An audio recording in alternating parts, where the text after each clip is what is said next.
ایک علاقے میں ایک حکیم صاحب رہتے تھے اور اس حکیم صاحب کا انداز یہ ہوتا تھا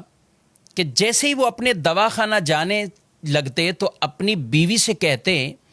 کہ آج کے دن تمہیں جو جو چیزیں درکار ہیں وہ ایک پرچے پر لکھ کر دے دو۔ اس کی اہلیہ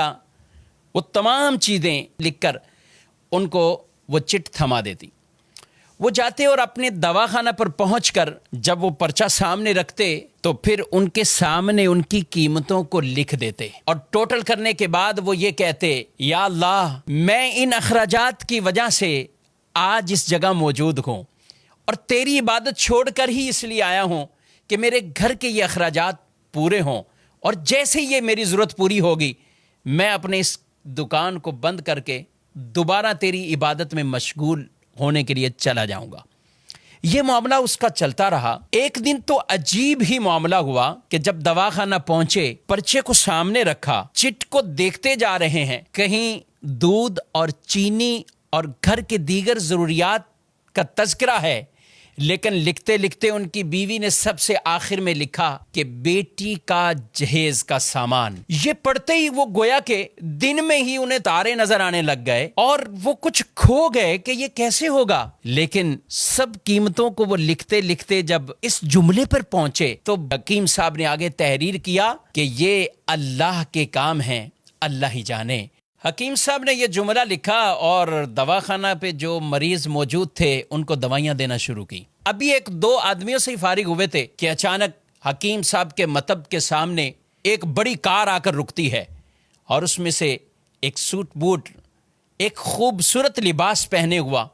آدمی کار سے باہر نکلتا ہے اور وہ حکیم صاحب کے دواخانہ میں داخل ہو جاتا ہے۔ حکیم صاحب جیسے ہی اپنے مریضوں سے فارغ ہوئے تو اس کو کہنے لگے کہ بھائی اگر آپ کو دوا چاہیے تو میرے قریب آ جائیں، میں آپ کی نبض چیک کرتا ہوں، آپ کو دیکھ لیتا ہوں، اور اگر کسی اور مریض کے لیے چاہیے تو مجھے اس کے حالات بتائیں، کیفیت بتائیں۔ وہ آدمی کہنے لگا، حکیم صاحب شاید آپ نے مجھے پہچانا نہیں ہے، اور آپ کیسے پہچان سکتے ہیں؟ 15-16 سال کا عرصہ گزر گیا ہے۔ حکیم صاحب کچھ حیران سے ہوئے کہ آخر کون سے یہ راز سے پردہ اٹھانے والے ہیں۔ وہ آدمی کہنے لگا، آج سے 16 سال قبل آپ کی اسی دکان کے سامنے سے میرا گزر ہو رہا تھا اور یہی دکان کے قریب ہی ہماری گاڑی کا ٹائر پنچر ہوا اور میں باہر دھوپ میں کھڑا تھا، آپ نے دیکھا تو آپ نے کہا کہ اندر آئیے، اسٹول پر بیٹھ جائیں۔ میں اندر آیا، میں نے آپ کو دیکھا، لوگوں کو دوائیاں دے کر آپ اب فارغ بیٹھے ہیں، ایک چھوٹی سی بچی آپ کے پاس کھڑی اور آپ سے کہہ رہی تھی بابا چلیے نا، بھوک لگی ہوئی ہے، چلیے گھر کو چلتے ہیں۔ آپ اسے کچھ ٹہلنے کا کہہ رہے تھے۔ میں نے سوچا میں ایسے ہی آپ کی دکان میں بیٹھا ہوں، چلو کوئی دوائی آپ سے کہہ دوں اور اسی بہانے کچھ آپ کو رقم دے دوں۔ میں نے آپ سے کہا کہ حکیم صاحب ہماری شادی کو 6 سال ہو چکے ہیں، ہم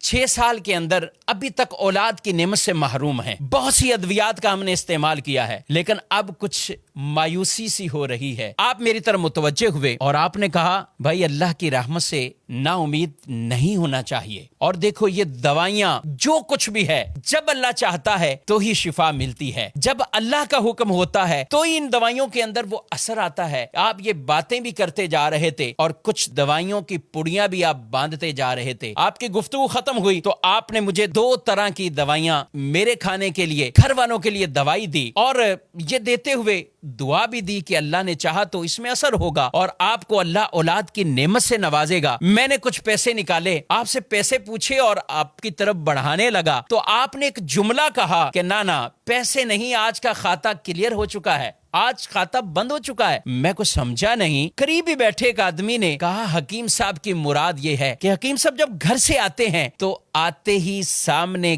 گھر کی ضروریات کی چٹ کو رکھتے ہیں، جتنے پیسوں کی ضرورت ہو تو پھر وہ کمانے کی صورت میں اپنی دکان کو بند کرتے ہیں اور گھر کو روانہ ہو جاتے ہیں۔ بڑے نیک سیرت حکیم ہیں اور اللہ کی عبادت میں مشغول ہو جاتے ہیں۔ میں کچھ حیران سا رہ گیا اور دل میں شرمندہ ہو رہا تھا کہ میں کیسا انسان ہوں کہ سوچ رہا تھا کہ شاید یہ میرا بیٹھنا ان پر بوجھ لگ رہا ہے اور یہ کتنے عظیم اور نیک انسان ہیں۔ وہ شخص حکیم صاحب کی باتیں سن کر دل میں کہہ رہا ہے کہ میرے شک شبے یقین میں بدل چکے ہیں اور اس دوائی میں ضرور ہمارے لیے کوئی اثر ہوگا اور اللہ پاک اپنی رحمت سے ہمیں اولاد بھی دے گا۔ گھر جاتے ہی اپنی اہلیہ سے، بیوی سے وہ آدمی پوری کہانی کو بیان کرتا ہے۔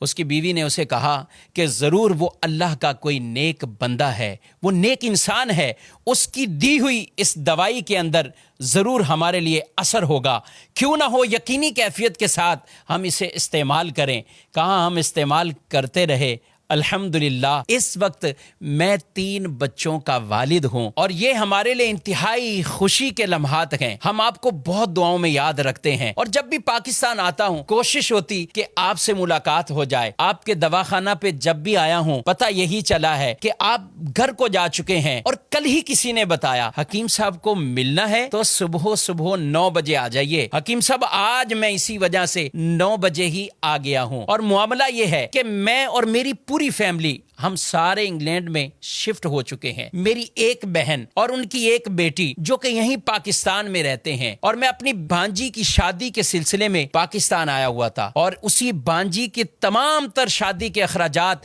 میں نے اپنے ذمہ راضی خوشی لیے تھے، اور میں اسی کی خریداری میں مصروف تھا۔ معاملہ کچھ یوں ہوا ہے کہ میں اپنی بھانجی کے ساتھ لاہور میں کبھی پاکستان کے دوسرے شہروں میں جا رہا تھا، سب جہیز کا سامان سب تیاری ہو چکی ہے، لیکن اسی دوران میری بھانجی کو بہت تیز بخار تھا، اور وہی بخار میری بھانجی کی موت کا سبب بنا ہے۔ میں اور میری بیوی جب آپس میں بیٹھے سامان خرید چکے ہیں، سب کچھ کر لیا ہے، اب اس سامان کا کیا کیا جائے، تو فوراً آپ کی طرف ہمارا خیال گیا کہ جب 16 سال پہلے ہم آپ کے مطب میں آئے تھے تو ایک چھوٹی سی بچی وہ آپ کے پاس کھڑی کہہ رہی تھی بابا جان گھر چلو مجھے بھوک لگی ہے۔ تو میری بیوی نے مجھ سے کہا کیوں نہ ہو کہ ہم حکیم صاحب کا شکریہ اس انداز سے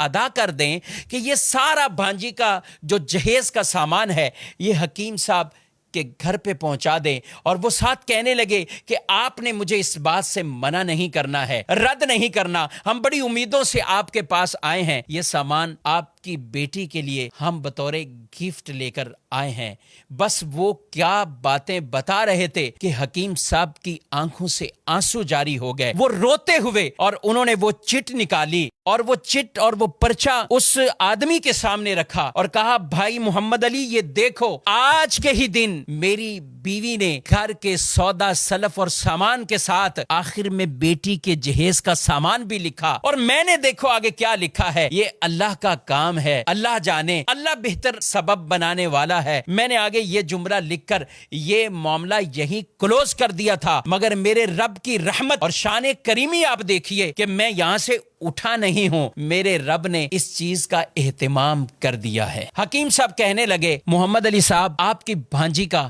صدمہ وہ ضرور ہے، مگر میں تو رب کی شان اور رب کی قدرت پر حیران ہوں کہ آج میں گھر واپس خالی ہاتھ نہیں پلٹا۔ یہی کہتے ہیں کہ جس کا اللہ پر بھروسہ وہ مضبوط ہو جائے، توکل اور اعتماد مضبوط ہو جائے، پھر اللہ ان کے لیے اسباب پیدا فرماتا ہے۔ ہمیں بھی چاہیے حلال کمائیں، حلال کے لیے تگودو کرتے رہیں۔ رسول مکرم صلی اللہ علیہ وآلہ وسلم فرماتے ہیں کچھ گناہ ایسے ہیں کہ جنہیں نہ نماز ختم کرتی ہے نہ روزہ ختم کرتا ہے، ہاں روزی کی تمنا میں، روزی کی تلاش میں غم زدہ ہونا، یہ غم ان گناہوں کو ختم کر دیتا ہے۔ اور جب آدمی اللہ سے ڈرتے ہوئے رزق کی تلاش میں جاتا گئے، اللہ خود قرآن پاک میں ارشاد فرماتا ہے وَمَن يَتَّقِ اللَّهَ يَجْعَل لَّهُ مَخْرَجًا وَيَرْزُقْهُ مِنْ حَيْثُ لَا يَحْتَسِبُ، اور جو اللہ سے ڈرے اللہ اس کے لیے راستے پیدا فرماتا ہے اور اسے وہاں سے رزق دیتا ہے جہاں سے اسے گمان بھی نہیں ہوتا۔ اللہ رب العالمین ہم سب کو ایسا توکل، ایسا بھروسہ اختیار کرنے کی توفیق عطا فرمائے۔